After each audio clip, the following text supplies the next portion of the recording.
I'm Melissa Shanahan, and this is the Velocity Work Podcast, episode number 145.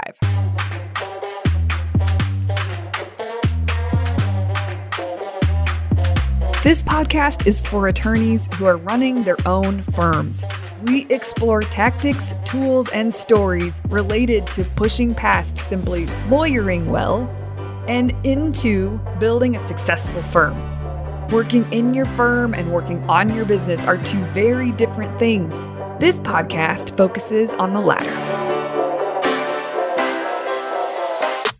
Hey everyone, welcome to this week's episode.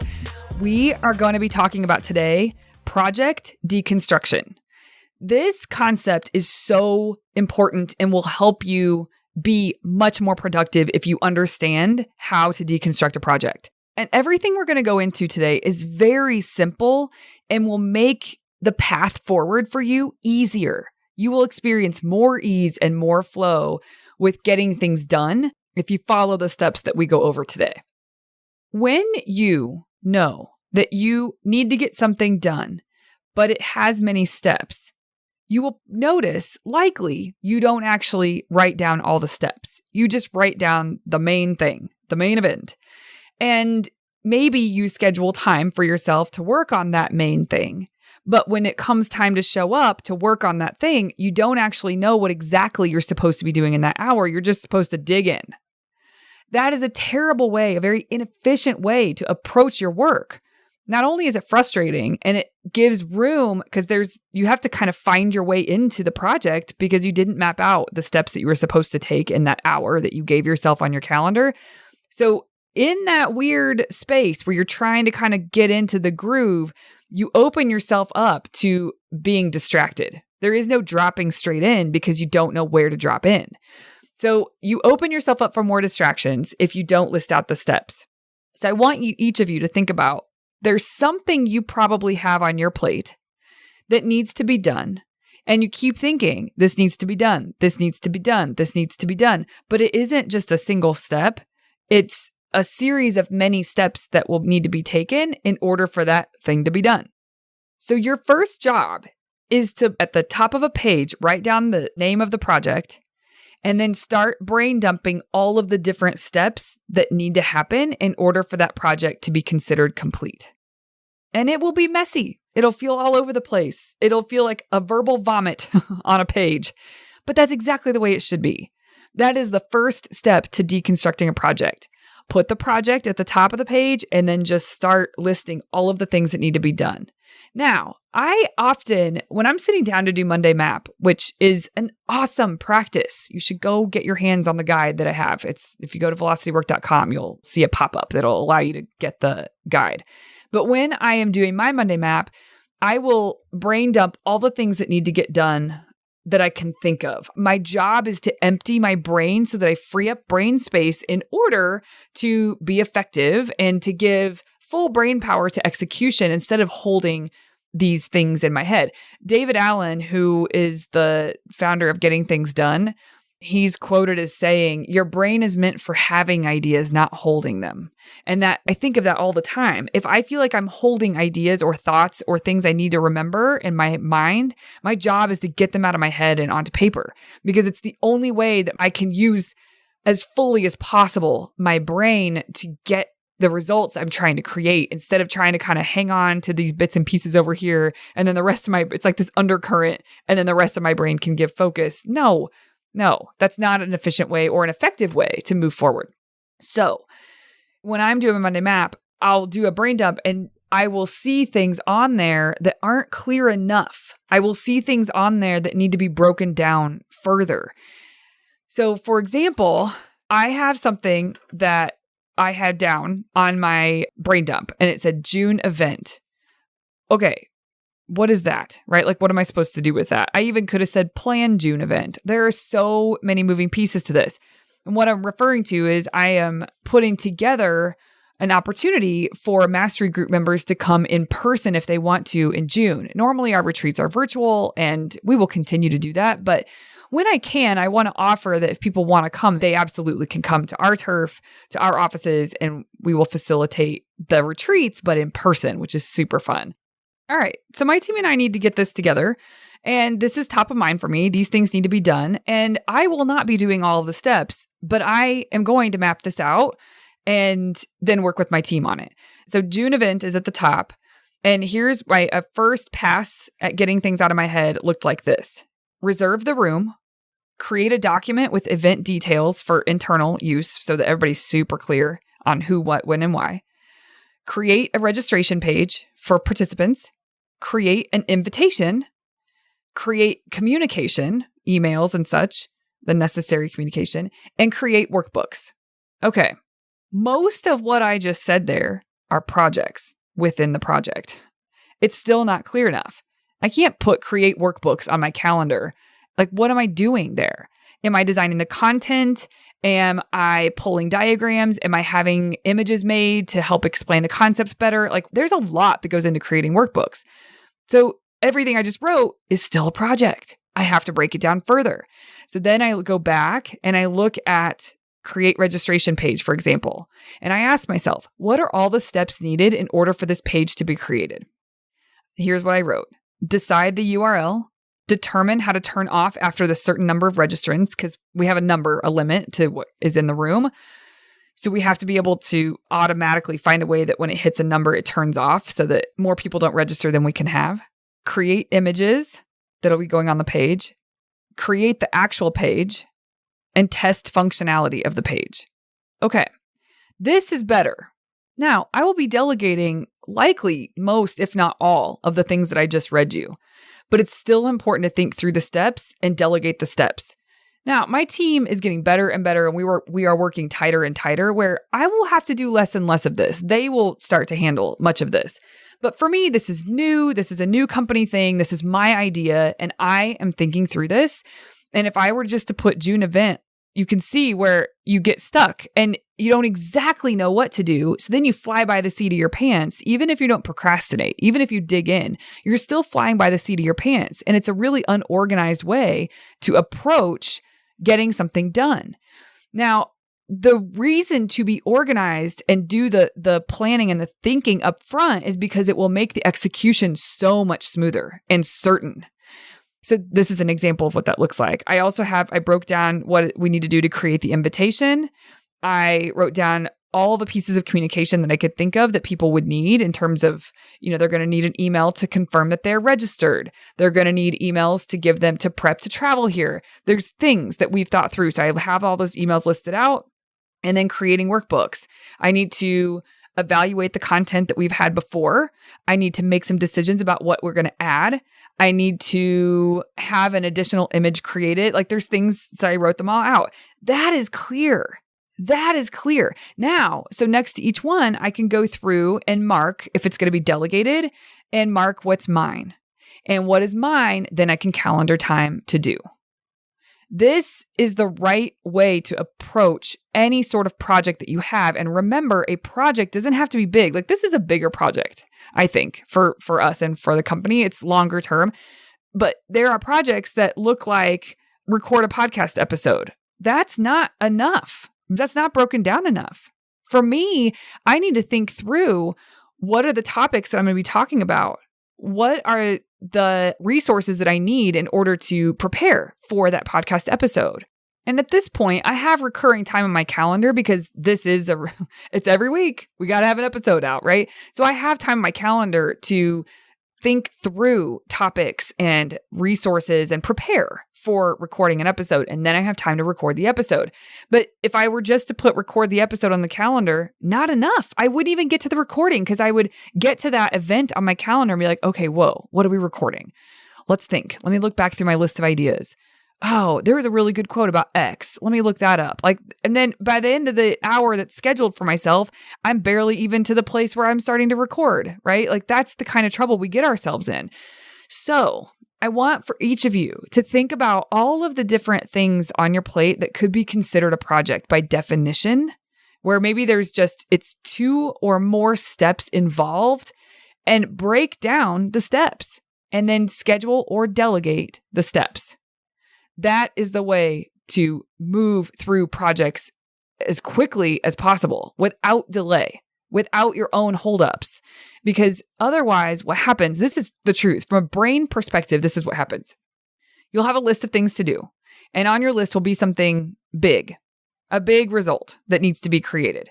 And your brain will not focus on it. It will sort of skip over it because there isn't clarity there. Your brain will go to the things that are super clear.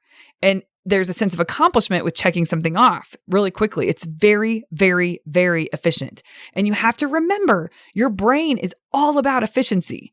So it will find the efficient route, period. So when it comes to spending your time, it's going to look at your list of things to do, and it's going to scan for the things that it can crush. And it can move through pretty quickly. The things that aren't broken down, it's a little like your brain has to stop and think through where to start and what's supposed to be done. And so your brain will skip over. It will want to skip over it. But if you break down the project into the smaller tasks, your brain can make headway on the tasks really quickly. And that is why people let things sit on their list. It's not because they're procrastinators. It's not because they're lazy. It's not because they don't have follow through. No, it's because it's not broken down well enough, which means it's hard for your brain to get on board. That's all that it means. Doing this sets yourself up so well.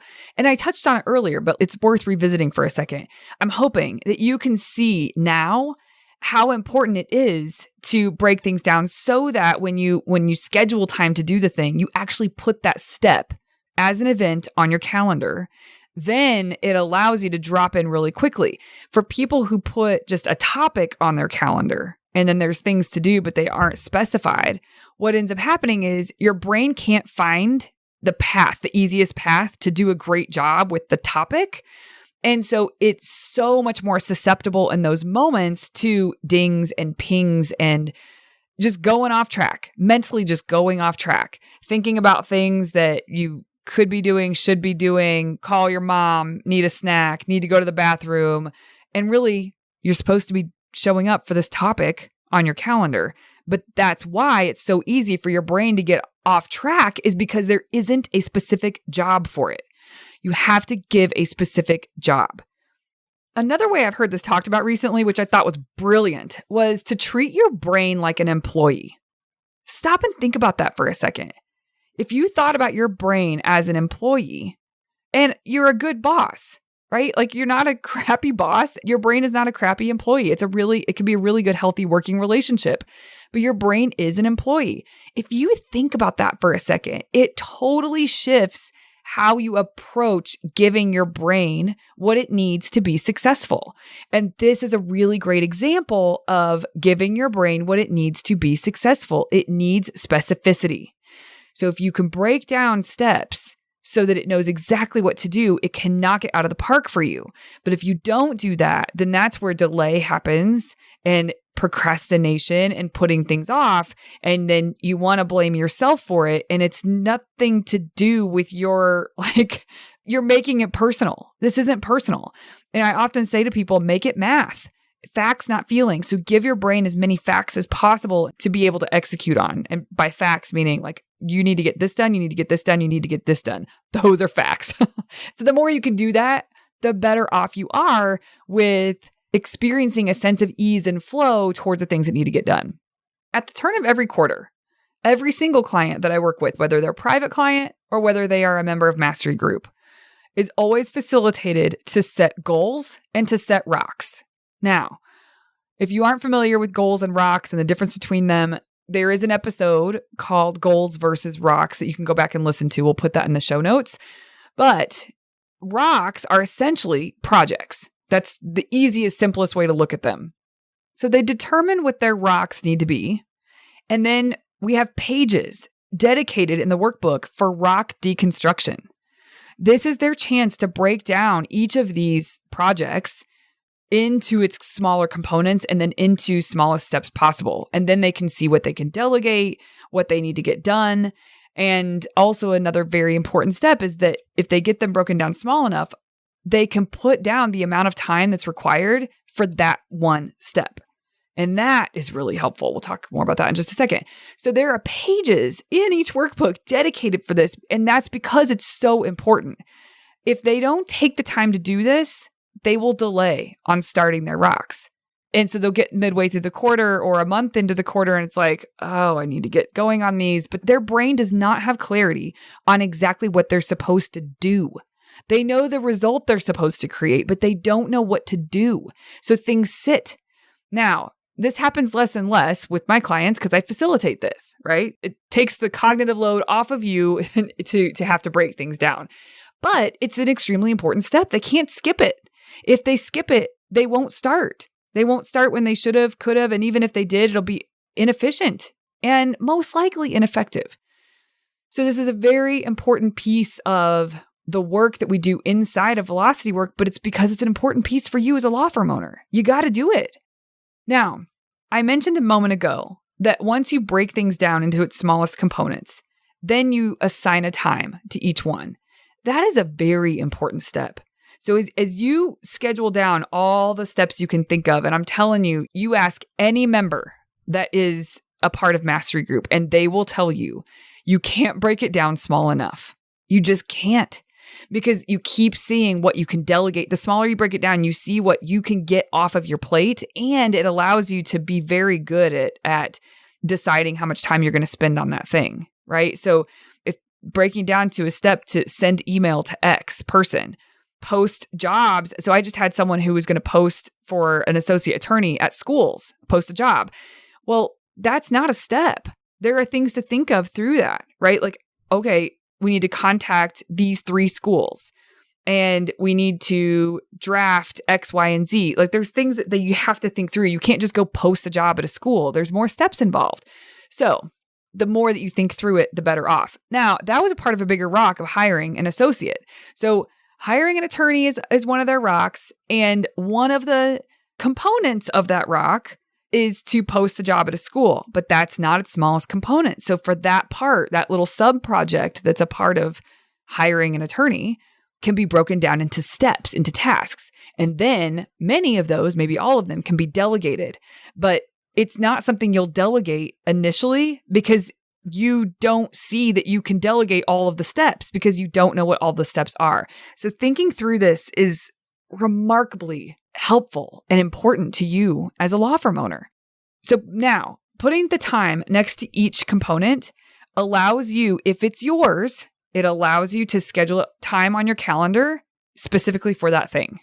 That is brilliant because sometimes we'll just put 30 minutes on the calendar or an hour on the calendar for something and we needed like 15. But we didn't think it through. So we soaked up extra time on our calendar, which was a waste because we could have actually planned after that 15-minute thing to get 2 more things done, right? Like you could have scheduled 2 more things in that same amount of time. The more specificity you can bring to this on the front end, the easier you will flow through it. And so that includes, just as we talked about, doing a brain dump of all the things that need to happen to complete the project, breaking each of those things down into its smallest components, and then putting an amount of time next to each item. If you're going to delegate it, you don't have to do that unless you just want to, but I don't usually. I will just go through first and see what can I delegate here, and I mark the things that I need to do, and then I make a decision about how much time I'm going to give myself to do that thing. And if I don't know, it's probably not broken down small enough. So word to the wise, man. People want to skip this step of putting amounts of time next to each thing, but that is a mistake. It is a mistake. It is a mistake. And people think it's not because they haven't ever done it this way before. It just seems so frivolous and unnecessary, but it helps you immensely because it adds specificity, which means that you can be more specific on your calendar. That means that more can get done, or the appropriate amount can get done. Because also sometimes people undercut. They'll put 20 minutes on their calendar for something or a half hour and they needed an hour. Thinking through this ahead of time allows it to go smoothly. There's so many things that are on your plates that are important and meaningful and will help your firm and will help you achieve the results you want to achieve. Whether that's hiring someone, whether that's implementing a new system into your firm or a process, whether that is implementing a new piece of software into your firm, all of these things are meaningful and you want to get them done, but there isn't enough specificity in order for you to take action easily. It's heavy. It's vague, it's gray, it's unclear how to really move forward. And that's just because there isn't enough specificity. And listen, if you sit down and you're like, I genuinely don't know where to start, I do not know all of the steps of this, then you know what your step is. There's one step you do know. You need to find out what the next step is. So for me, oftentimes that means scheduling a call with an expert or scheduling time on my calendar to research X, Y, and Z. And then I'll have enough information to know my next few steps, right? So don't let the I don't know stand in your way. It doesn't matter that you don't know. Be active about that. And just there's one to do. That means there's one to do, and it's to carve out time to gain the knowledge about what the next steps will be. Go break down some projects. Go sit down, make a list of all the things that you've been wanting to do, haven't done, you've put off. Maybe you've put time in your calendar, but you didn't show up for it because you got busy and your brain didn't know what to do with it. Go sit down and think of all the things you would love to accomplish for your firm that isn't just a single step. There's more required. And then pick one of those and break it all the way down. That's called constraint, and we believe in constraint over here. You pick one thing and you commit to that project. You break that project all the way down into its smallest components. And then you go through and figure out what is yours and what is going to be delegated. And the things that are yours, you put an amount of time next to each of those things. And then you calendar those things and you delegate the rest. See this all the way through until it gets completed and then move on to the next thing. Constraint is extremely important. There's an episode on constraint that could be useful if you feel like you commit to too many things at once. That's episode number 40, if that sounds like something you might need to listen to. Happy project deconstructing. You got this. All right, everybody, I'll see you here next week. Hey, you may not know this, but there's a free guide for a process that I teach called Monday Map, Friday Wrap. If you go to velocitywork.com, it's all yours. It's about how to plan your time and honor your plan so that week over week, more work that moves the needle is getting done in less time. Go to velocitywork.com to get your free copy.